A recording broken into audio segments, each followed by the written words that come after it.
പറയാ, അല്ലെ അവളെ യേശുവിനോട് പറയാ, അല്ലാതെ കർത്താവേ, നായ്ക്കുട്ടികളും അല്ലെ യജമാനന്റെ മേശയിൽ നിന്ന് വീഴുന്ന അപ്പം നുറുക്കുകൾ എന്ത് ചെയ്യുന്നു? എനിക്ക് അപ്പം നുറുക്ക് മതി, എനിക്ക് മക്കളെ ഒന്നും വേണ്ട.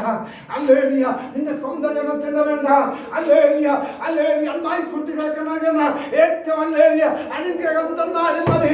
അത് അല്ലെങ്കിൽ പാലിക്കാതെ ഞാൻ പോവുകയില്ല എന്ന് അവർ പറഞ്ഞപ്പോൾ അത് കേട്ടിട്ട് യേശു പറയുന്നതാണ് ഞാൻ വായിച്ചത്. വായിച്ചെന്റെ മക്കളെ അവസാനം യേശു അവരോട്, സ്ത്രീയെ നിന്റെ വിശ്വാസം വലിയത്, സ്ത്രീയേ നിന്റെ വിശ്വാസം വലിയത്. വിശ്വാസം വലിയതെന്ന് ഒത്തിരി കാര്യം പറയാറുണ്ട്. ശിഷ്യന്മാരോട് പടകിൽ യേശുവിനെ കണ്ടപ്പോൾ, കടലിൽ നടന്നു വരുന്ന യേശുവിനെ കണ്ടപ്പോൾ ശിഷ്യന്മാർ വിചാരിച്ചെന്ന അവൻ ഭൂതമാണെന്ന് പറഞ്ഞ് പേടിച്ചതാ.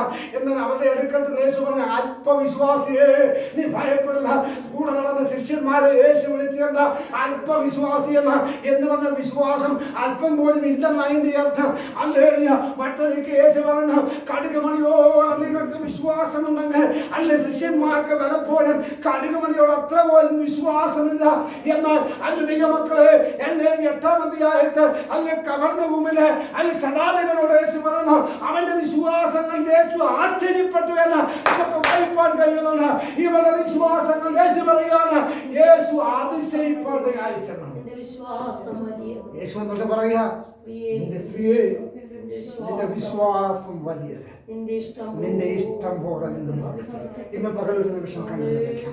എല്ലാ പ്രിയപ്പെട്ട ഒരു നിമിഷം കണ്ണുകളെ അടച്ചാട്ട് ദൈവസ്ഥനം കേട്ട ദൈവത്തിന്റെ വചനത്തിന് മുമ്പാകെ ഒരു നിമിഷം സമർപ്പിച്ച് നമ്മുടെ വിശ്വാസം ഇന്ന് പകർത്ത ദൈവത്തിന്റെ വചനത്തിന്റെ കേൾവി നമ്മുടെ വിശ്വാസം വർദ്ധിക്കുവാൻ, ദൈവത്തോടെ സ്നേഹം വർദ്ധിക്കുവാൻ, കർത്താവേ ഹല്ലേലൂയ, എന്റെ അവിശ്വാസം എന്നോട് ക്ഷമിക്കണമേ എന്ന് നമുക്ക് ദൈവത്തോട് പ്രാർത്ഥിക്കാം. കേട്ട ദൈവത്തിന്റെ വചനത്തിന് മുമ്പാകെ ഒരു നിമിഷം എല്ലാ ഹൃദയങ്ങളും സമർപ്പിക്കും.